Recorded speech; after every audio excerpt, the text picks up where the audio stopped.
राम मंदिर बन गया, राष्ट्र मंदिर बनाने की दिशा में काम करना। और खाली इकोनॉमी की बात नहीं, जब इकोनॉमी की बात करते हैं तो भारत की अर्थव्यवस्था धर्म पे आधारित अर्थव्यवस्था है। भारत की धर्म व्यवस्था में जो धन है वह एक तरह के प्रसाद के रूप में स्वीकार होता है, गलत मायने से कमाया गया धन नहीं है।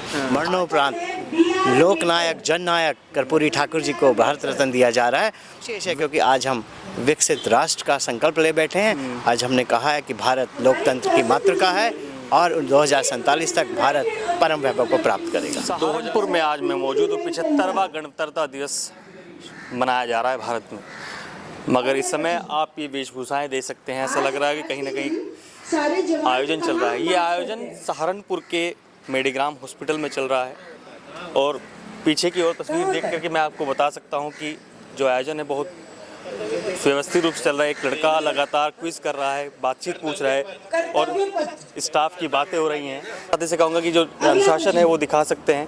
ये पूरा स्टाफ आज गणतंत्र दिवस 75वां बनाया जा रहा है और आज सीधे जुड़ते हैं। यहाँ के चीफ जो यहाँ पर हैं उनसे सीधे बातचीत करते हैं। डॉक्टर अजय कुमार सिंह यहाँ पर हैं, मैं उनसे बातचीत करता हूँ। सबसे पहले sir happy Republic day sir. आपको अभी 75वें गणतंत्र दिवस की बहुत बहुत शुभकामनाएं। क्या कहेंगे, आज 75वां गणतंत्र दिवस है। आज देश आज 75वां गणतंत्र दिवस मना रहा है। इस बार के गणतंत्र दिवस एक विशेष है। विशेष इसलिए है क्योंकि जब बाबा साहब ने कल्पना की, भारत के संविधान लिखा, तो उन्होंने कहा कि भारत को मैं एक संविधान दे रहा हूँ जो राजनीतिक दृष्टि देता है, लेकिन सामाजिक समरसता, सामाजिक समानता, सामाजिक अधिकार जब प्राप्त हो गए तभी भारत पूर्ण स्वराज्य प्राप्त करेगा।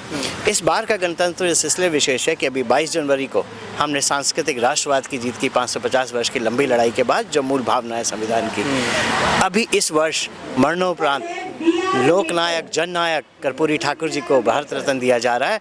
वह जननायक थे जिन्होंने 1977 में जब अपनी सरकार को त्यागा, तो सरकार को इसलिए त्यागा क्योंकि वह चाहते थे कि जो 63% आबादी है पिछड़ों की, अति पिछड़ों की, आदिवासियों की, आर्थिक रूप से पिछड़े लोगों की, उनको अधिकार मिले और इसके कारण उन्होंने सरकार त्यागी।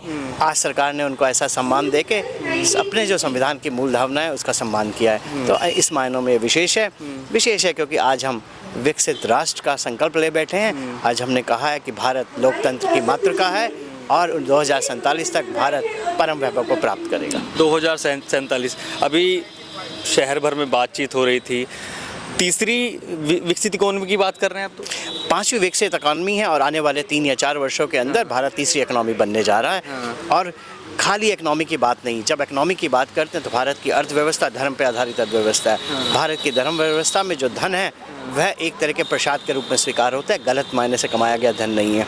आज अगर मैं कहूँ, आज भी हम दुनिया की धर्म के आधार पर आधारित दुनिया की सबसे बड़ी अर्थव्यवस्था है, तो कोई अतिशयोक्ति नहीं होगी। ठीक है, देश की बातें हो रही हैं तो 2024 को लेकर के भी देश समझ रहा है कि कुछ ना कुछ होगा कहीं ना कहीं। आप समझिए, तो क्या समझते हैं कि मैं तो भाई आप तो चलो भाजपा से जुड़े हुए आदमी हैं, मेयर हैं, महापौर हैं, तो 2024 को लेकर कैसी व्यवस्था बना रहे हैं आपकी? देखिए, राजनीति को मैं अलग भी कर दूं तो देश आज विकास के रास्ते पे चल पड़ा है। देश आज राष्ट्रवाद के रास्ते पे चल चला है। देश ने स्वीकार कर लिया है कि देश एक अंगड़ाई ले चुका है और लोकतंत्र की जो सच्ची ताकत है उसको पहचान चुका है। और उसी के क्रम में जब लोकतंत्र का महापर्व हम मनाएंगे, लोग मतदान करेंगे और वह मतदान राष्ट्रवाद के प्रति करेंगे और राष्ट्रवाद के प्रति जब मतदान होगा तो सभी मंगल ही मंगल होगा। देश मंगल कामना करते हैं समस्त राष्ट्रवासियों के लिए और सबसे प्रेरणा सबको माननीय प्रधानमंत्री से प्रेरणा लेनी है और राष्ट्र के प्रति काम करना है।